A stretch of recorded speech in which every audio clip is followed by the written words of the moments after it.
The summer of 1988 in Jackson, Mississippi, was like any other, hot, slow-moving, and predictable. But on one seemingly ordinary day, the tranquility of one of the wealthiest neighborhoods in town was shattered. A well-to-do woman disappeared from her home in the middle of the day, leaving behind only a chilling ransom note. The FBI and local law enforcement found themselves racing against the clock, searching for clues before it was too late. This was no ordinary kidnapping.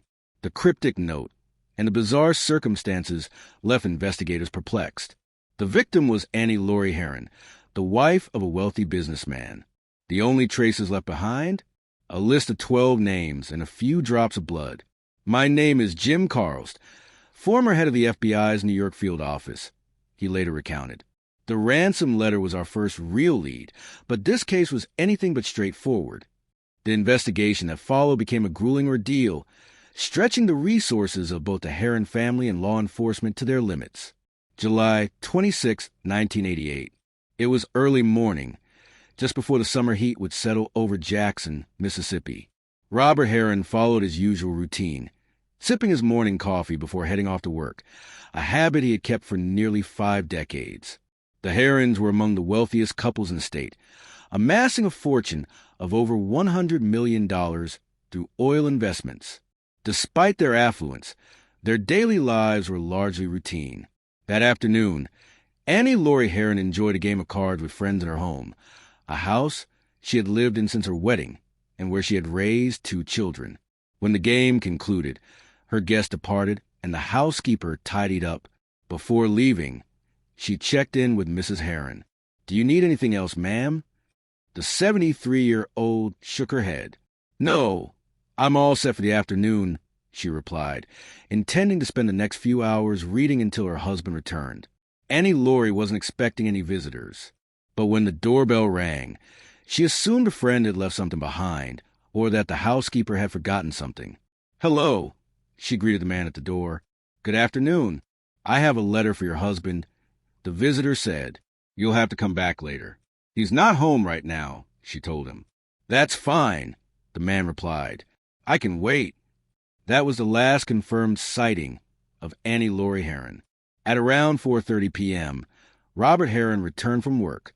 At first, he didn't think much of his wife's absence. Perhaps she was visiting a friend or out with their daughter. But as the evening stretched on and there was still no word from her, his concern deepened. By 5:30 p.m., Robert began making phone calls to family and friends. "Has anyone seen Annie?" he asked repeatedly. But no one had. Her car was still in the driveway, untouched since morning. Something wasn't right.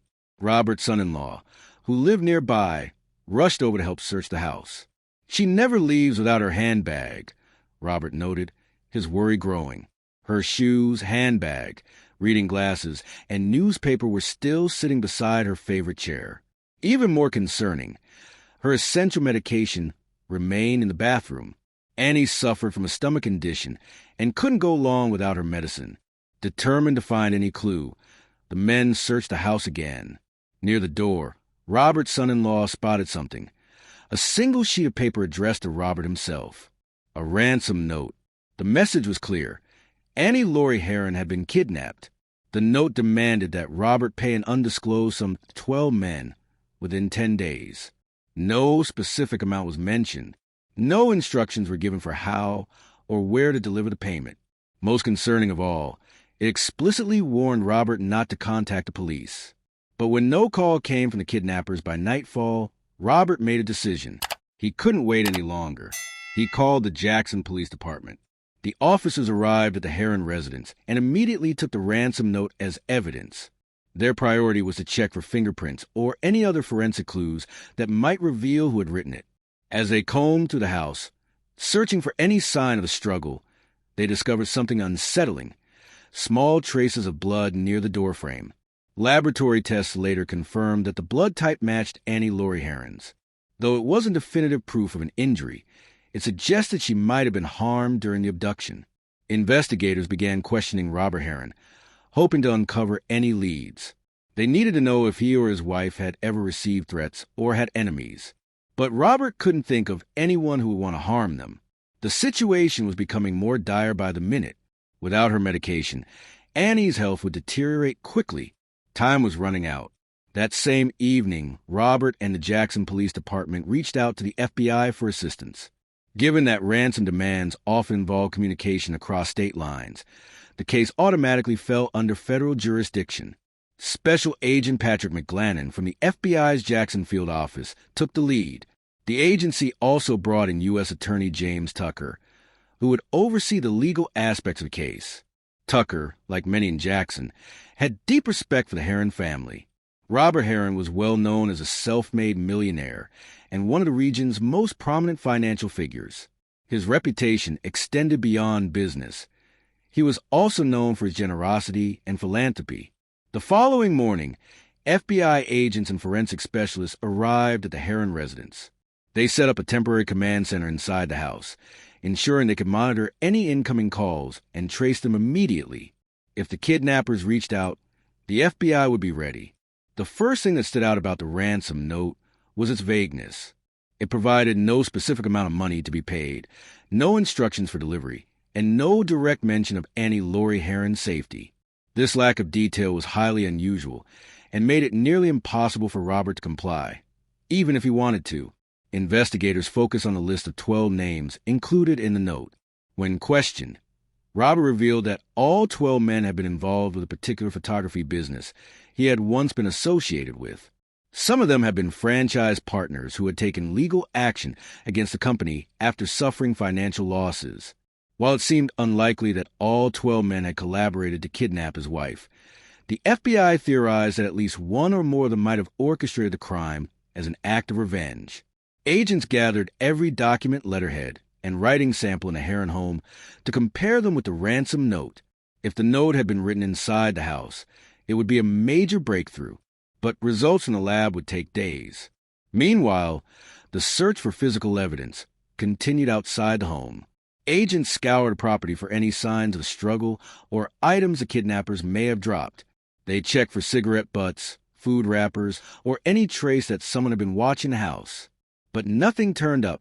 Neighbors and staff from nearby homes were questioned, but no one had noticed anything unusual. It seemed as though Annie Laurie Heron had simply vanished without a trace. The next day, the FBI expanded their investigation to the surrounding area. They spoke to residents, hoping someone had seen something suspicious. A local doctor who lived nearby recalled something that now seemed significant. About 2 weeks before the kidnapping, he had seen a white van parked on the street with an unobstructed view of the Heron home. At first, he thought nothing of it, but hours later, when he returned home, the van was still there. Concerned that the driver might need assistance, he approached the vehicle and asked if everything was all right. The driver responded casually, asking whether parking was restricted in the area. The doctor found the reaction strange, but he let it go. Now, thinking back, he realized the van had been in the perfect position for someone to observe the Heron residence undetected. As agents continued canvassing the neighborhood, they found another witness. A woman who lived several blocks away had also seen a white van parked near the Heron home months earlier. Unlike the doctor, she had been suspicious enough to write down the license plate number. When the FBI ran the plate through their database, they hit a dead end. The plate had been stolen from a vehicle at the New Orleans airport. 36 hours had passed since Annie Laurie Heron was last seen, and still, no phone call had come from the kidnappers. The FBI was now relying on forensic analysis to provide new leads. Investigators discovered that the paper used for the ransom note did not match any in the Heron household. They also analyzed the typewriter font. The note had been typed on a Royal brand typewriter, a model manufactured between 1912 and 1927. Unfortunately, no further identifying marks could be found. There were no fingerprints, no handwritten notes, and no definitive traces of blood.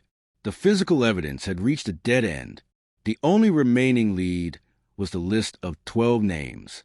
The FBI began looking into each of the men, gathering records and photographs.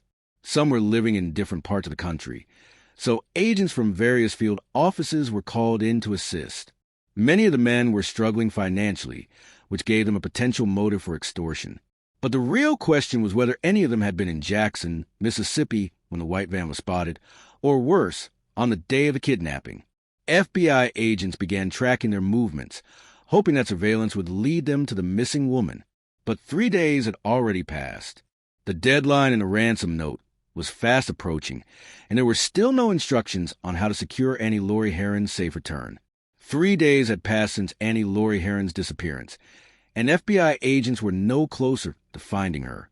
The only strategy left was to put all 12 men under surveillance, hoping that one of them might slip up and lead investigators to her whereabouts. The challenge was to do it without tipping them off. If the kidnappers realized they were being watched, they might panic and harm their hostage. Special Agent Patrick McGlannon was determined to find a connection. He ordered teams across the country to track the men's movements, monitor their communications, and note any unusual behavior. The hope was that at least one of them would visit a remote location, somewhere they might be keeping Annie Laurie. The surveillance effort involved dozens of agents. Yet after days of careful tracking, no significant leads emerged. None of the men exhibited signs of guilt. No secret meetings, no suspicious purchases, no sudden trips out of town. It was as if they had nothing to do with the crime at all. With time running out, the FBI turned to its behavioral science unit at Quantico, Virginia. The profiling experts there specialized in analyzing criminal behavior and could sometimes predict a suspect's next move based on psychological patterns. A profiler examined all available evidence, paying particular attention to the ransom note. Every word, phrase, and mistake was scrutinized for clues about the author's mindset. The analysis led to a chilling conclusion. This was not a straightforward kidnapping for money. The profiler believed the kidnapper's primary motive was revenge, not financial gain. The vague ransom demands, the lack of clear instructions, and the failure to make contact all suggested that Annie Laurie Herron's life was in grave danger. The perpetrator was likely someone deeply resentful of Robert Herron, someone consumed by bitterness. What stood out most in the note was the word damages. The phrase pay for the damages caused seemed out of place in a ransom letter. It was a term used in legal context, leading the profiler to suspect that the kidnapper had a background in law. With this new insight, investigators turned their attention to one of the names on the list, Alfred Wynn, a lawyer from St. Petersburg, Florida. Wynn had a long and contentious history with the photography company Robert Herron was once involved in. Years earlier, the company had sued Wynn for financial losses, resulting in a court judgment against him. The lawsuit had devastated him. He filed for bankruptcy 3 times in an attempt to escape his debts, but it was no use. U.S. Marshals seized his assets, including valuable documents, jewelry, and even his beloved sports car. The final blow came just 6 weeks before Annie Laurie's kidnapping, when Wynn was served with foreclosure notice. His home in St. Petersburg was about to be taken from him. FBI agents began digging into Wynn's activities. They discovered that he often relied on his legal assistant for financial help, even borrowing small amounts of cash. Despite earning very little, the assistant remained fiercely loyal to Wynn, possibly too loyal. Agents traveled to Florida to question the assistant. When first confronted, he stuck to his alibi, insisting that Wynn was at a bar with a prostitute on the night of the kidnapping. However, as the questioning intensified, his story began to crack. Investigators already suspected that the alibi was fabricated, but now they had confirmation. Under pressure, the assistant finally admitted that Wynn had been missing from the office for several days around the time of the abduction. This revelation wasn't enough to make an arrest, but it was a crucial breakthrough. The FBI now had reason to believe that Wynn was involved in the crime. The next step was to prove it. Further investigation uncovered something even more damning, a connection between Wynn and the mysterious white been spotted near the Herron home. One of the vehicles registered to Wynn's legal assistant was a white cargo van, and records showed that Wynn had frequently borrowed it. For the first time since the investigation began, agents felt they were closing in on the truth, but they still had one major problem. There was no proof that Wynn had actually kidnapped Annie Laurie Herron. Determined to build a stronger case, agents searched for additional evidence linking him to crime. They located the previous owner of the van and questioned her about the sale. She recalled that Wynn had acted strangely during the transaction, refusing to put his name on the paperwork. Instead, he had left the buyer's section of the contract completely blank.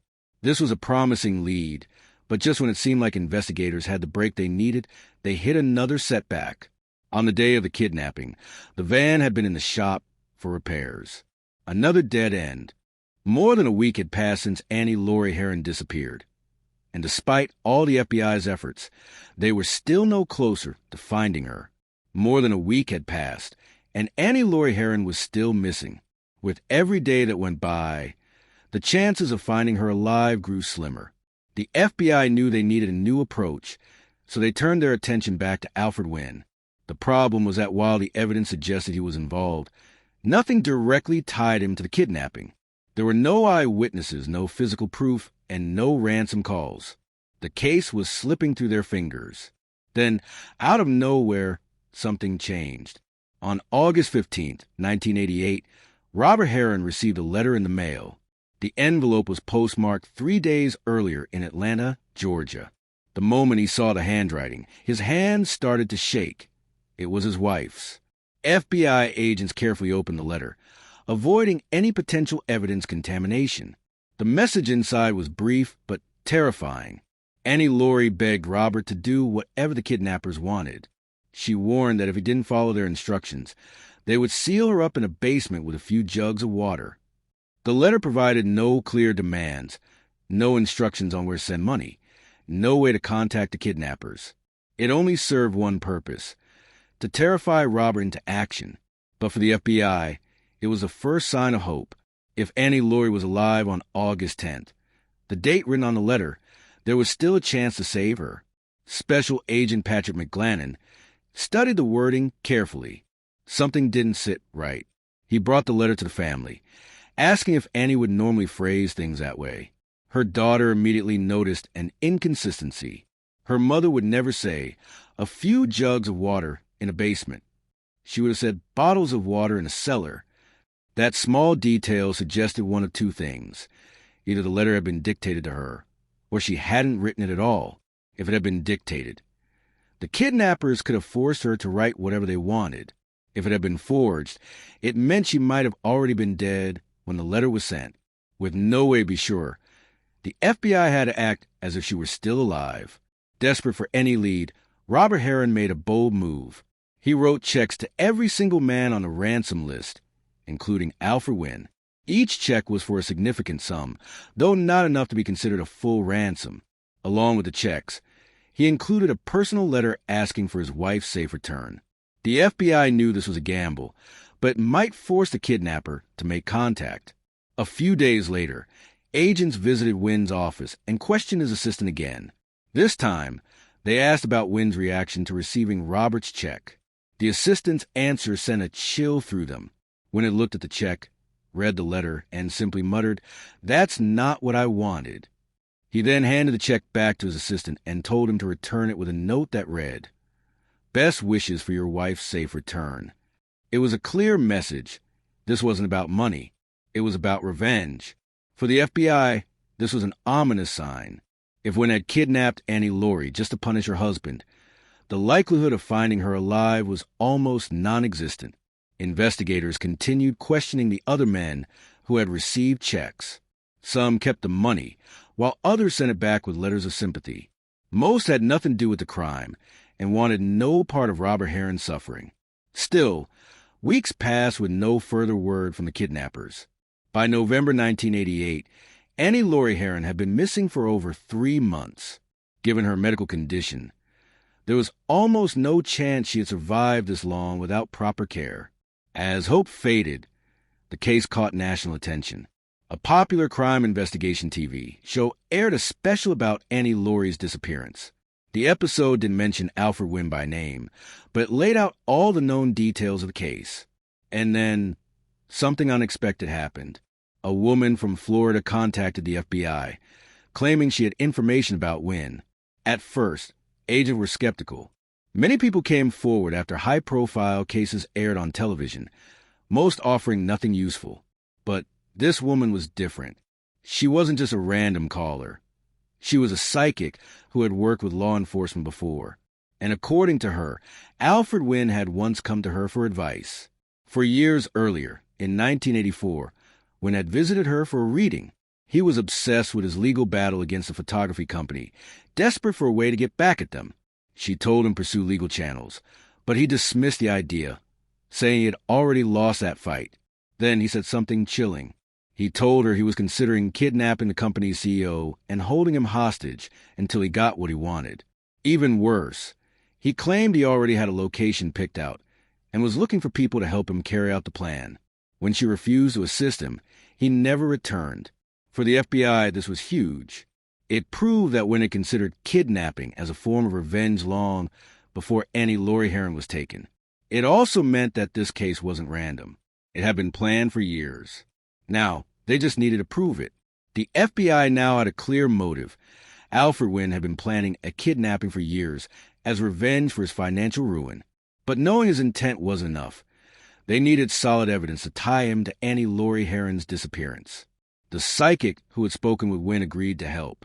She arranged a meeting with him under the pretense of discussing his past grievances. The FBI equipped her office with hidden cameras and microphones, hoping to catch him admitting to something incriminating. When Wynne arrived, she casually brought up his past idea of taking someone hostage. He seemed nervous but denied everything. He claimed he had moved on and wasn't interested in revenge anymore.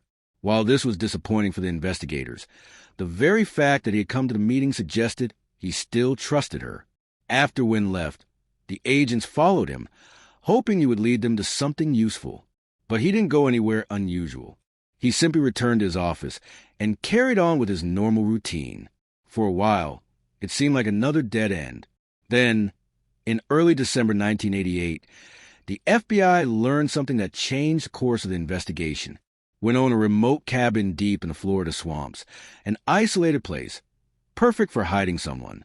Agents immediately traveled to property, hoping it might be where Annie Laurie had been held. If she was still alive, this was their best chance of finding her.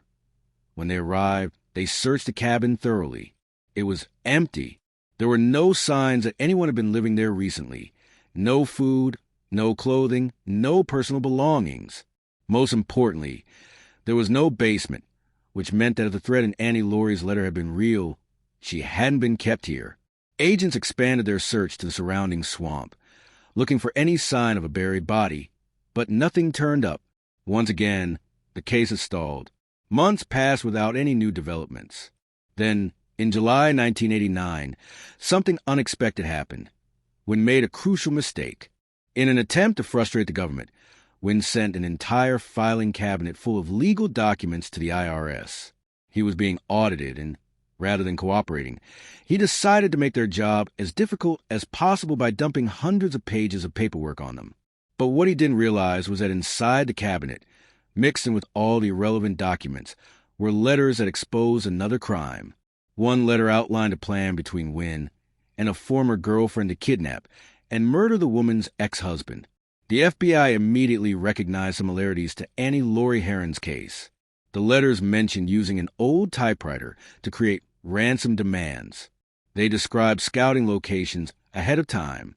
They even stated that the woman's role would be only to assist, while Wynne would carry out the crime himself. A detail that matched their theory of how Annie Laurie had been abducted. Agents wasted no time tracking down the ex-girlfriend. They found her working at a community college and brought her in for questioning. At first, she denied everything, but when they presented the letters, she knew she was trapped. She admitted that Wynne had, in fact, planned a kidnapping before. Though she claimed she hadn't been involved, she described his obsessive need for revenge and how he blamed the photography company, and by extension, Robert Herron, for his downfall. The FBI asked if she had seen Wynne around the time of Annie Laurie's disappearance. Her answer stunned them. She revealed that in early August 1988, just days after Annie Laurie Herron was kidnapped, Wynne had asked her for a favor. They met outside a hotel in DeLand, Florida, where he handed her an envelope and told her to mail it from Atlanta. He was paranoid. He refused to speak aloud, instead writing messages on slips of paper and handing them to her. One note asked if she thought her car was bugged. Another asked if she had been followed. Then, Wynne gave her strict instructions. She was to travel under a fake name, change her appearance before heading to the airport, and make sure the letter was sent on August 11th. She followed his directions, but at the last moment, Curiosity got the better of her. She glanced at the envelope and memorized the recipient's name. It was addressed to Robert Heron. The FBI immediately showed her a photograph of the ransom letter that Robert had received, the one supposedly written by Annie Laurie herself. She recognized it immediately. It was the same letter she had mailed. This was the break the FBI needed. Not only had she unknowingly assisted Wynn in covering his tracks, but she had also provided them with a crucial piece of evidence. Proof that Wynn had personally orchestrated the communication between the kidnapper and Robert Heron. Now, all they needed was confession. Agents convinced the ex-girlfriend to work with them. She agreed to meet Wynn again, this time wearing a wire. During their conversation, she confronted him about the letter, asking why he had made her send it. Wynn didn't deny it. Instead, he tried to reassure her, telling her to stay quiet and forget about it. But his words were recorded. That was all the FBI needed. On March 11, 1989, Alfred Wynn was arrested and charged with conspiracy to commit kidnapping, extortion, and perjury. But there was still one problem. Annie Laurie Heron had never been found. Alfred Wynn was now in custody. But the FBI still had one major challenge: proving what had happened to Annie Laurie Heron. Without a body or direct physical evidence linking him to the crime, securing a conviction would be difficult. Investigators began searching Wynn's office in Florida, hoping to uncover something that would finally solve the case. Among his belongings, they found something that caught their attention: an old Royal typewriter, the same model that had been used to type the ransom note. At first, this seemed like the breakthrough they needed. If they could match the typewriter's print to the note, it would directly link Wynn to the crime. But when forensic experts tested it, the results were disappointing. The ransom note had not been typed on this machine. The FBI believed Wynn had planted the typewriter in his office to mislead them, knowing they would search for one. If that was true, it meant he had another typewriter somewhere else, the one actually used to write the ransom note. But without knowing where it was, they were once again stuck. Then they found something else: Wynn's business card from a truck rental company. When they visited the company, the owner confirmed that Wynn had rented a delivery van multiple times. Each time, he had driven over 800 kilometers, just enough to make a round trip from Florida to Jackson, Mississippi. While this information was damning, it still didn't place him at the scene of the crime on the day of the kidnapping. The only real proof they had was the assistant's false alibi, which now unraveled completely when confronted with the evidence. Under pressure, he finally confessed Wynn had never been at a bar that night, and the entire story had been made up to cover for him. With that, Wynn was officially charged with perjury. It wasn't enough to convict him of kidnapping, but it gave prosecutors leverage. They could pressure him to reveal more in exchange for a lighter sentence. But Wynn refused to cooperate. On January 29, 1990, his trial for conspiracy to commit kidnapping began in Hattiesburg, Mississippi. Throughout the proceedings, he maintained his innocence, insisting he had nothing to do with Annie Laurie's disappearance. However, the jury didn't believe him. The evidence, his grudge against Robert Heron, the planted typewriter, the recorded conversation with his ex-girlfriend, and the false alibi, was too strong to ignore. After deliberating, they found him guilty. Alfred Wynn was sentenced to 19 years and 7 months in prison, the maximum sentence allowed for his charges. He was sent to Coleman Federal Correctional Complex in Florida, with no chance of early release. But despite the conviction, there was no closure for the Heron family. Annie Laurie was never found. Robert Heron, who had fought tirelessly to bring his wife home, passed away on November 28, 1990, from a heart attack, never knowing what had happened to her. In May 1991, a judge legally declared Annie Laurie Heron deceased, allowing her family to settle the estate. But for them, the declaration meant little. They still didn't know where she was, or if she had suffered in her final moments. To this day, Annie Laurie Heron's remains have never been discovered, and the full truth of what happened to her remains unknown. For the FBI, the case remains officially unsolved, a reminder that even when justice is served, some mysteries never truly end.